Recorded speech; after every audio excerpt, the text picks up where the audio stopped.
தந்தை மகன் தூய் ஆவியின் பேராலே ஆமீன். ஆண்டவருடைய தூதர் மரியாளுக்கு தூதுரைத்தார். அவளும் தூய் ஆவியினால் கருத்தரித்தாள். அருள் நிறைந்த மரியே வாழ்க, ஆண்டவர் உம்முடனே, பெண்களுள் ஆசி பெற்றவர் நீரே. உம்முடைய திருவயிற்றின் கனியாகிய இயேசுவும் ஆசி பெற்றவரே. புனித மரியே, இறைவனின் தாயே, பாவிகளாயிருக்கிற எங்களுக்காக இப்பொழுதும் எங்கள் இறப்பின் வேளையிலும் வேண்டிக் கொள்ளும். ஆமீன். இதோ ஆண்டவருடைய அடிமை, உமது வார்த்தையின்படியே எனக்காகட்டும். அருள் நிறைந்த மரியே வாழ்க, ஆண்டவர் உம்முடனே, பெண்களுள் ஆசி பெற்றவர் நீரே. உம்முடைய திருவயிற்றின் கனியாகிய இயேசுவும் ஆசி பெற்றவரே.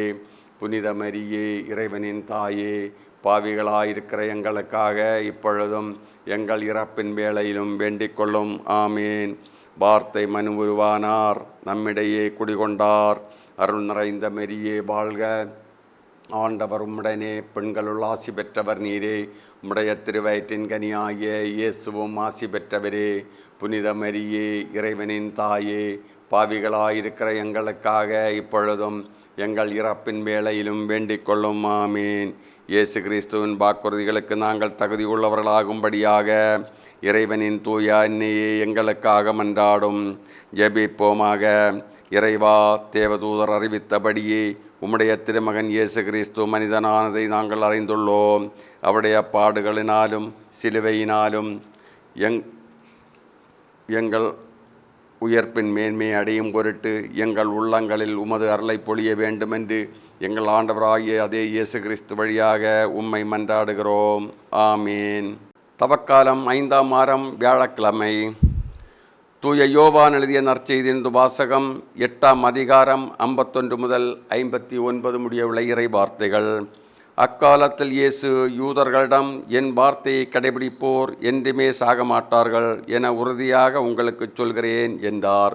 யூதர்கள் அவரிடம், நீ பேய் பிடித்தவன்தான் என்பது இப்போது தெரிந்துவிட்டது.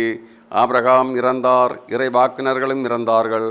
ஆனால் என் வார்த்தையை கடைபிடிப்போர் என்றுமே சாக மாட்டார் என்கிறாயே.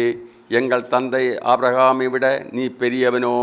ஆபிரகாம் இறந்தார், இறைவாக்கினரும் இறந்தனர். நீ யார் என்று நினைத்து கொண்டிருக்கிறாய் என்றார்கள். இயேசு மறுமொழியாக, நானே என்னை பெருமைப்படுத்தினால் அது எனக்கு பெருமை இல்லை. என்னை பெருமைப்படுத்துபவர் என் தந்தையே. அவரையே நீங்கள் உங்கள் தந்தை என்றும் சொல்கிறீர்கள். ஆனால் அவரை உங்களுக்கு தெரியாது, எனக்கு தெரியும். எனக்கு அவரை தெரியாது என நான் சொன்னால் உங்களைப் போல நானும் பொய்யனாவேன். அவரை எனக்கு தெரியும், அவருடைய வார்த்தையையும் நான் கடைபிடிக்கிறேன். உங்கள் தந்தை ஆபிரகாம் நான் வரும் காலத்தை காண முடியும் என்பதை முன்னிட்டு பேருவகை கொண்டார். அதனை கண்டபோது மகிழ்ச்சி கொண்டார் என்றார். யூதர்கள் இயேசுவை நோக்கி, உனக்கு இன்னும் 50 வயது கூட ஆகவில்லை, நீ ஆபிரகாமை கண்டிருக்கிறாயா என்று கேட்டார்கள். இயேசு அவர்களிடம், ஆபிரகாம் பிறப்பதற்கு முன்பே நான் இருக்கிறேன் என உறுதியாக உங்களுக்கு சொல்கிறேன் என்றார். இதை கேட்ட அவர்கள் அவர் மேல் எறிய கற்களை எடுத்தார்கள். ஆனால் இயேசு மறைவாக நழுவி கோவிலிலிருந்து வெளியேறினார். இது ஆண்டவர் வழங்கும் அருள்வாக்கு. இறைவா, உமக்கு நன்றி. ஜெபம் செய்வோம். அன்பின் பரலோக பிதாவே, இந்த வேளையிலும் நன்றியோடு பார்க்கின்றோம் அப்பா. கடந்த நாட்கள் முழுவதுமாக எங்களை கரம் பிடித்து வழிநடத்திய மேலான கிருபைக்காய் நன்றி ஆண்டவரே. அன்பு ஆண்டவரே, இந்நாள் வரைக்கும் என்னோடு என்னை வழிநடத்தி உமது நீர் விட்டு சென்ற பணியை எனக்கு ஆற்ற தேவையான ஆற்றலையும் அருளையும் தந்து எங்களை வழிநடத்தி கொண்டிருக்கின்றீர். அதற்காக உமக்கு நன்றி செலுத்துகின்றோம் அப்பனே. இன்னும் குறிப்பாக எங்கள் திருத்தந்தைக்காக நாங்கள் ஜெபிக்கின்றோம்.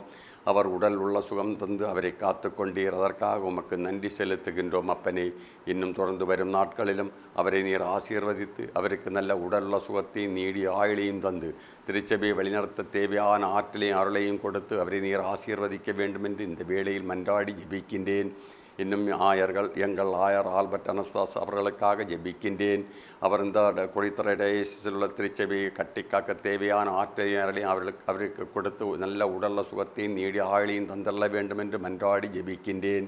இன்னும் எங்கள் பங்கு தந்தை ஆபிரகாம் டேனியல், எங்கள் முன்னாள் பங்கு தந்தையர்கள், அனைத்து அருள் தந்தையர்கள், அருட்சகோதரிகள், பங்கு அருட்சகோதரி, குறிப்பாக பங்கிலே பணியாற்றி ஓய்வில் இருக்கும் அருள் சகோதரி எலிசபெத் என்பவருக்காகவும் நாங்கள் ஜெபிக்கின்றோம் ஆண்டவரே. அனைவருக்கும் நல்ல உடல்ல சுகத்தையும் நீடிய ஆயுளையும் கொடுத்து நீரே உடனிருந்து வழிநடத்த வேண்டும் என்றும் அவர்கள் முன்னெடுக்கும் ஒவ்வொரு முயற்சிகளையும் நீர் ஆசீர்வதிக்க வேண்டும் என்றும் தேவையான ஆற்றல் உமது பணியை செய்ய தேவையான ஆற்றலையும் அருளையும் இவர்களுக்கு அளித்து நல்ல உடல்ல சுகத்தையும் நேடி ஆயுளையும் தந்து இவர்களை உமது அல்கரத்தினால் வழிநடத்த வேண்டும் என்று இந்த வேளையில் மன்றாடி ஜெபிக்கின்றேன்.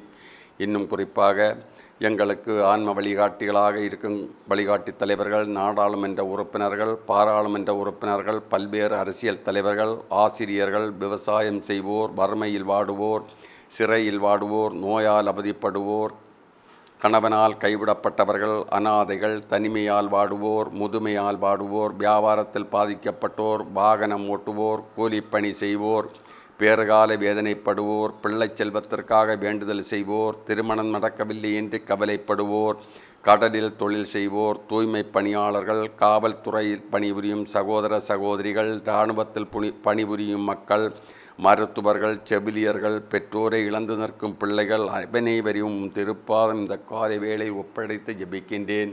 அன்பு ஆண்டவரே, அவர்களுக்கு தேவையான ஆசீர்வாதங்களையும் அருளையும் கொடுத்து ஒவ்வொருவரையும் அற்கரத்தினால் வழிநடத்த வேண்டும் என்று இந்த வேளையில் மன்றாடி ஜெபிக்கின்றேன். இன்னும் எத்தனையோ நோயாளர்கள் படுக்கையில் இருக்கிறார்கள்.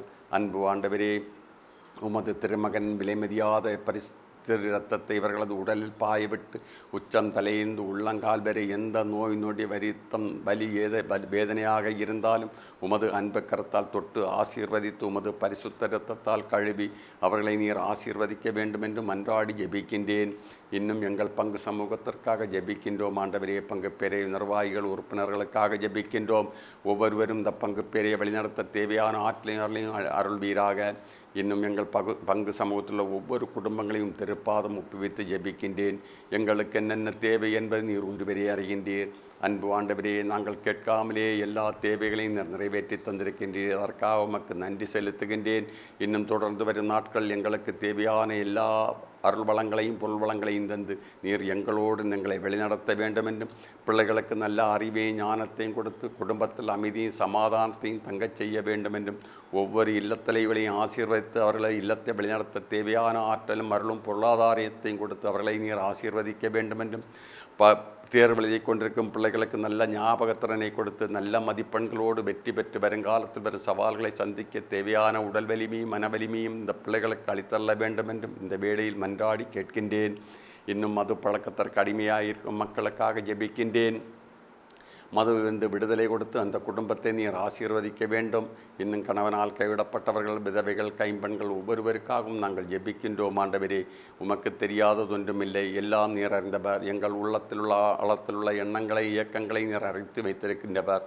அன்பு ஆண்டவரே, எங்கள் பங்கு சமூகம் மொத்தமாக உமக்கு நன்றி செலுத்தும் இந்த வேளையில் ஒவ்வொருவருக்கும் தேவையான ஆசீர்வாதங்களை அளித்து வழிநடத்த வேண்டும் என்று எங்கள் ஆண்டவராய் கிறிஸ்து வழியாக உம்மை பார்த்து மன்றாடுகிறோம். ஆமேன்.